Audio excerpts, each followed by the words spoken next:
ओम शांति 3/2/2024 प्रातः मुरली। ओम शांति। बाप दादा मधुबन। बाबा आज कह रहे हैं, मीठे बच्चे, स्वदर्शन चक्रधारी भव। तुम्हें लाइट हाउस बनना है। अपने को आत्मा समझो, इसमें गफलत नहीं करो। मीठे बच्चे, स्वदर्शन चक्रधारी भव। तुम्हें लाइट हाउस बनना है। अपने को आत्मा समझो, इसमें गफलत नहीं करो। प्रश्न, तुम सबसे वंडरफुल स्टूडेंट हो, कैसे? उत्तर, तुम रहते गृहस्थ व्यवहार में हो, शरीर निर्वाह के लिए 8 घंटा कर्म भी करते हो, साथ साथ भविष्य 21 जन्मों के लिए भी 8 घंटा बाप समान बनाने की सेवा करते हो। सब कुछ करते बाप और घर को याद करते हो। यही तुम्हारी वंडरफुल स्टूडेंट लाइफ है।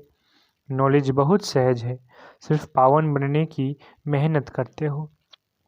ओम शांति। बाप बच्चों से पूछते हैं, नंबरवार पुरुषार्थ अनुसार मूल वतन भी नंबरवार जरूर याद आता होगा। बच्चों को ये भी ज़रूर याद आता होगा कि हम पहले शांति धाम के रहने वाले हैं, फिर आते हैं सुख धाम में। ये तो ज़रूर अंदर में समझते होंगे। मूल वतन से लेकर ये जो सृष्टि का चक्र है वो कैसे फिरता है, ये भी बुद्धि में है। इस समय हम ब्राह्मण हैं, फिर देवता, क्षत्रिय, वैश्य, शूद्र बनेंगे।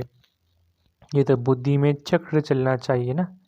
बच्चों की बुद्धि में ये सारी नॉलेज है। बाप ने समझाया है, आगे नहीं जानते थे, अभी तुम ही जानते हो। दिन प्रतिदिन तुम्हारी वृद्धि होती रहेगी, बहुतों को सिखलाते रहते हो। ज़रूर पहले तुम ही स्वदर्शन चक्रधारी बनेंगे। यहाँ तुम बैठे हो, बुद्धि से जानते हो वो हमारा बाप है, वो ही सुप्रीम टीचर है, सिखलाने वाला। उसने ही समझाया है हम 84 का चक्र कैसे लगाते हैं। बुद्धि में ज़रूर याद होगा ना। ये बुद्धि में हर वक्त याद करना है। लेसन कोई बड़ा नहीं है, सेकंड का लेसन है। बुद्धि में रहता है कि हम कहाँ के रहवासी हैं, फिर यहाँ कैसे पार्ट बजाने आते हैं। 84 का चक्र है। सतयुग में इतने जन्म, त्रेता में इतने जन्म, ये चक्र तो याद करेंगे ना। अपना जो पोजीशन मिला है, पार्ट बजाया है, वो भी जरूरी बुद्धि में याद रहेगा। कहेंगे हम ये डबल सेट ताज थे, फिर सिंगल ताज वाले बने, फिर सारी राजाई ही चली गई, तमो प्रधान बन गए। ये चक्र तो फिरना चाहिए ना, इसलिए नाम ही रखा है स्वदर्शन चक्रधारी। आत्मा को ज्ञान मिला हुआ है, आत्मा को दर्शन हुआ है। आत्मा जानती है हम ऐसे ऐसे चक्र लगाते हैं। अब फिर जाना है घर। बाप ने कहा है मुझे याद करो तो घर पहुंच जाएंगे। ऐसे भी नहीं है कि इस समय तुम उस अवस्था में बैठ जाएंगे। नहीं, बाहर की बहुत बातें बुद्धि में आ जाती है। किसको क्या याद आता होगा, किसको क्या याद आता होगा। यहाँ तो बाप कहते हैं और सब बातों को समेट एक को ही याद करो। श्रीमत मिलती है, उस पर चलना है। स्वदर्शन चक्रधारी बनकर तुमको अंत तक पुरुषार्थ करना है। पहले तो कुछ पता नहीं था, अब तो बाप बतलाते हैं। उनको याद करने से सब कुछ आ जाता है। रचयिता और रचना के आदि मध्य अंत का सारा राज बुद्धि में आ जाता है। ये तो सबक मिलता है, उसको तो घर में भी याद कर सकते हो। ये है बुद्धि से समझने की बात। तुम वंडरफुल स्टूडेंट हो। बाप ने समझाया है 8 घंटा आराम भी भल करो, 8 घंटा शरीर निर्वाह के लिए काम भी भल करो। वो धंधा आदि भी करना है। साथ में ये जो बाप ने धंधा दिया है आप समान बनाने का, ये भी शरीर निर्वाह हुआ ना। वो है अल्पकाल के लिए और ये है 21 जन्म शरीर निर्वाह के लिए। तुम जो पार्ट बजाते हो उसमें इसका भी बहुत भारी महत्व है। जो जितनी मेहनत करते हैं उतनी ही फिर बाद में भक्ति में उनकी पूजा होती है। ये सब धारणा तुम बच्चों को ही करनी है। तुम बच्चे पार्टधारी हो। बाबा तो सिर्फ ज्ञान देने का पार्ट बजाते हैं, बाकी शरीर निर्वाह के लिए पुरुषार्थ तुम करेंगे। बाबा तो नहीं करेंगे ना।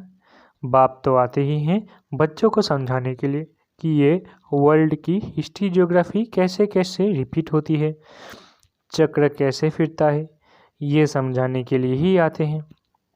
युक्ति से समझाते रहते हैं। बाप समझाते हैं, बच्चे गफलत मत करो, सुदर्शन चक्रधारी अथवा लाइट हाउस बनना है, अपने को आत्मा समझना है।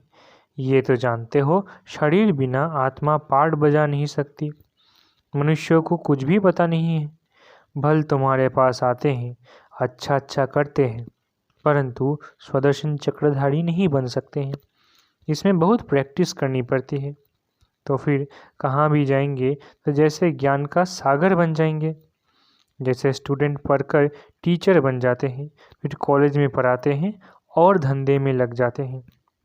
तुम्हारा धंधा ही है टीचर बनना। सबको सुदर्शन चक्रधारी बनाओ। बच्चों ने चित्र बनाया, डबल सिर ताज राजाएं फिर सिंगल ताज वाले राजाएं कैसे बनते हैं। ये तो ठीक है, परंतु कब से कब तक डबल ताज वाले थे, कब से कब तक सिंगल ताज वाले बने, फिर कैसे और कब राज्य छीना गया, वो डेट्स लिखनी चाहिए। यह बेहद का बड़ा ड्रामा है। ये सर्टेन है हम फिर से देवता बनते हैं। अभी ब्राह्मण है, ब्राह्मण ही संगम युग के हैं। ये किसको मालूम नहीं जब तक तुम ना बताओ। ये तुम्हारा अलौकिक जन्म है। लौकिक और पारलौकिक से वर्षा मिलता है, अलौकिक से वर्षा नहीं मिल सकता। इन द्वारा बाप तुमको वर्षा देते हैं। गाते भी हैं, हे प्रभु। ऐसे कभी नहीं कहेंगे हे प्रजापिता ब्रह्मा। लौकिक और पारलौकिक बाप को याद करते हैं। ये बातें कोई नहीं जानते, तुम जानते हो। पारलौकिक बाप का है अविनाशी वर्षा, लौकिक का है विनाशी वर्षा। समझो कोई राजा का बच्चा है, 5 करोड़ वर्षा मिलता है, और बेहद के बाप का वर्षा सामने देखेंगे तो कहेंगे उनकी भेंट में तो ये अविनाशी वर्षा है और वो तो सब खत्म होने वाला है। आज के जो करोड़पति है उन्हों को माया चटकी हुई है, वो आएंगे नहीं। बाप है गरीब निवास। भारत बहुत गरीब है, भारत में बहुत मनुष्य भी गरीब है। अब तुम बहुतों का कल्याण करने का पुरुषार्थ कर रहे हो। अक्सर करके बीमारों को वैराग्य आता है, समझते हैं जीना क्या काम का। ऐसा रास्ता मिले जो मुक्ति धाम चले जाएं। दुख से छूटने लिए मुक्ति मांगते हैं, सत्युग में मांगते नहीं, क्योंकि वहाँ दुख नहीं है। ये बातें अभी तुम समझते हो। बाबा के बच्चे वृद्धि को पाते रहेंगे। जो सूर्यवंशी चंद्रवंशी देवता बनने वाले हैं वो ही आकर ज्ञान लेंगे, नंबरवार पुरुषार्थ अनुसार। यह ज्ञान बाप बिगर कोई दे नहीं सकते। अब तुम बेहद के बाप को छोड़ कहाँ भी नहीं जाएंगे। जिनका बाप के साथ लव है वो समझ सकते हैं। नॉलेज तो बहुत सहज है, बाकी पावन बनने में माया विघ्न डालती है। कोई भी बात में गफलत की तो गफलत से ही हारते हैं। इनका मिसाल बॉक्सिंग से अच्छा लगता है। बॉक्सिंग में एक दो से जीत पहनते हैं। बच्चे जानते हैं माया हमको हरा देती है। बाप कहते हैं मीठे बच्चे अपने को आत्मा समझो। बाप खुद समझते हैं इसमें मेहनत है। बाप युक्ति बहुत सहज बताते हैं। हम आत्मा हैं, एक शरीर छोड़ दूसरा लेते हैं, पार्ट बजाते हैं। बेहद बाप के बच्चे हैं, ये अच्छी रीति पक्का करना है। बाबा फील करते हैं माया इनका बुद्धि योग तोड़ देती है। नंबरवार तो है ही, इसी हिसाब से राजधानी बनती है। सब एक रस हो जाए तो राजा ही ना बने। राजा रानी प्रजा साहूकार सब बनने हैं। ये बातें तुम्हारे सिवाय कोई नहीं जानते। हम अपनी राजधानी स्थापन कर रहे हैं। ये सब बातें तुम्हारे में भी अनन्य जो है उनको याद रहती है। ये बातें कभी भूलनी नहीं चाहिए। बच्चे जानते हैं, हम भूल जाते हैं। नहीं तो बहुत खुशी रहनी चाहिए। हम विश्व के मालिक बनते हैं। पुरुषार्थ से ही बना जाता है, सिर्फ कहने से नहीं। बाबा तो आने से ही पूछते हैं, बच्चे सावधान, स्वदर्शन चक्रधारी होकर बैठे हो। बाप भी सुदर्शन चक्रधारी है ना, जो इसमें प्रवेश करते हैं। मनुष्य तो समझते हैं विष्णु है सुदर्शन चक्रधारी, उनको ये पता ही नहीं है कि ये लक्ष्मी नारायण हैं। इन्हों को ज्ञान किसने दिया? जिस ज्ञान द्वारा इन्होंने ये लक्ष्मी नारायण का पद पाया। दिखाते हैं सुदर्शन चक्र से मारा। तुमको ये चित्र बनाने वालों पर हंसी आती है। विष्णु है निशानी कंबाइंड गृहस्थ आश्रम की। चित्र शोभता है, बाकी ये कोई राइट चित्र नहीं है। पहले तुम नहीं जानते थे, चार भुजा वाला यहाँ कहाँ से आया। इन सब बातों को तुम्हारे में भी नंबरवार जानते हैं। बाप कहते हैं सारा मदार तुम्हारे पुरुषार्थ पर है। बाप की याद से ही पाप करते हैं। सबसे जास्ती नंबर 1 ये पुरुषार्थ चलना है। टाइम तो बाप ने दिया है, गृहस्थ व्यवहार में भी रहना है, नहीं तो बच्चों आदि को कौन संभालेगा। वो सब कुछ करते भी प्रैक्टिस करनी है, बाकी और कोई बात नहीं है। श्री कृष्ण के लिए दिखाया है, अकासुर बकासुर आदि को सुदर्शन चक्र से मारा है। अब ये तुम समझते हो, चक्र आदि की तो बात नहीं है। कितना फर्क है, ये बाप ही समझाते हैं।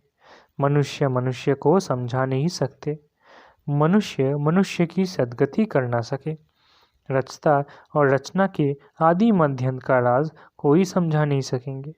सुदर्शन चक्र का अर्थ क्या है, सो भी अब बाप ने ही समझाया है। शास्त्रों में तो कहानियाँ ऐसी बनाई हैं जो बात मत पूछो। देवताओं को भी हिंसक बना दिया है। अब इन सब बातों पर एकांत में बैठ विचार सागर मंथन करना होता है। रात्रि को जो बच्चे पहरा देते हैं उन्हें टाइम बहुत अच्छा मिलता है। वह बहुत याद कर सकते हैं। बाप को याद करते सुदर्शन चक्र भी फिराते रहो। याद करेंगे तो खुशी में नींद भी फिर जाएगी। जिसको धन मिलता है वो बहुत खुशी में रहता है, कभी झुटके नहीं खाएंगे। तुम जानते हो हम एवर हेल्दी वेल्दी बनते हैं, तो इसमें अच्छी रीति लग जाना चाहिए। ये भी अब बाप जानते हैं। ड्रामानुसार जो कुछ चलता है वो ठीक है, फिर भी पुरुषार्थ कराते रहते हैं। अब बाप शिक्षा देते हैं। ऐसे बहुत है जिनमें न ज्ञान है न योग है। कोई बुद्धिवान विद्वान आदि आ जाए तो बात कर न सके। सर्विसेबल बच्चे जानते हैं हमारे पास कौन कौन समझाने वाले अच्छे हैं। फिर बाप भी देखते हैं ये बुद्धिवान पढ़ा लिखा आदमी अच्छा है और समझाने वाला बुद्धू है, तो खुद प्रवेश कर उनको उठा सकते हैं। तो जो सच्चे बच्चे हैं वो कहते हैं हमारे में तो इतना ज्ञान नहीं था, इतना बाप ने बैठ इनको समझाया। कोई को तो अपना अहंकार आ जाता है। ये भी उनका आना मदद करना ड्रामा में पार्ट नूंधा हुआ है। ड्रामा बड़ा विचित्र है, ये समझने में बड़ी विशाल बुद्धि चाहिए। अब तुम बच्चे जानते हो हम वो राजधानी स्थापन कर रहे हैं जिसमें सब गोरे ही गोरे थे, काले वहाँ होते नहीं। ये भी तुम गोरा और काला चित्र बनाकर लिखो। 63 जन्म कामचिता पर बैठ ऐसे काले बन पड़े हैं, आत्मा ही बनी है। लक्ष्मी नारायण का भी काला चित्र है। ये नहीं समझते कि आत्मा काली बनती है। ये तो सत्युग के मालिक गोरे थे, फिर कामचिता पर बैठने से काले बनते हैं। आत्मा पुनर्जन्म लेते लेते तमो प्रधान बनती है, तो आत्मा भी काली और शरीर भी काला हो जाता है। तो हंसी हंसी में पूछ सकते हो लक्ष्मी नारायण को कहाँ काला कहाँ गोरा क्यों दिखाया है। कारण ज्ञान तो है नहीं। श्री कृष्ण ही गोरा, फिर श्री कृष्ण को सावड़ा क्यों बनाते हैं, ये तो तुम अभी जानते हो। तुमको अभी ज्ञान का 30 नेत्र मिला है। अच्छा, मीठे मीठे सिकिलधे बच्चों प्रति माता पिता बाप दादा का याद प्यार और गुड मॉर्निंग। रूहानी बाप की रूहानी बच्चों को नमस्ते। हम रूहानी बच्चों की रूहानी माता पिता बाप दादा को याद प्यार, गुड मॉर्निंग और नमस्ते नमस्ते नमस्ते। शुक्रिया बाबा। धारणा के लिए मुख्य सार।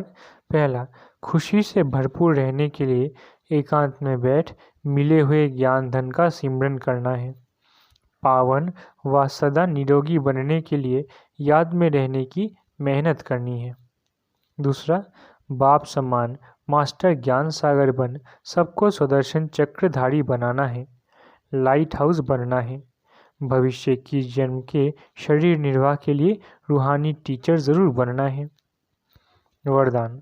त्रिकालदर्शी स्थिति द्वारा तीनों कालों का स्पष्ट अनुभव करने वाले मास्टर नॉलेजफुल भव। त्रिकालदर्शी स्थिति द्वारा तीनों कालों का स्पष्ट अनुभव करने वाले मास्टर नॉलेजफुल भव। जो त्रिकालदर्शी स्थिति में स्थित रहते हैं वो 1 सेकंड में तीनों कालों को स्पष्ट देख सकते हैं। कल क्या थे, आज क्या है और कल क्या होंगे, उनके आगे सब स्पष्ट हो जाता है। जैसे कोई भी देश में जब टॉप पॉइंट पर खड़े होकर सारे शहर को देखते हैं तो मज़ा आता है, ऐसे ही संगम युग टॉप पॉइंट है। इस पर खड़े होकर तीनों कालों को देखो और फलक से कहो कि हम ही देवता थे और फिर से हम ही बनेंगे। इसी को कहते हैं मास्टर नॉलेजफुल। स्लोगन। हर समय अंतिम घड़ी है, इस स्मृति से एवर रेडी बनो। स्लोगन। हर समय अंतिम घड़ी है, इस स्मृति से एवर रेडी बनो। अच्छा, ओम शांति। शुक्रिया बाबा।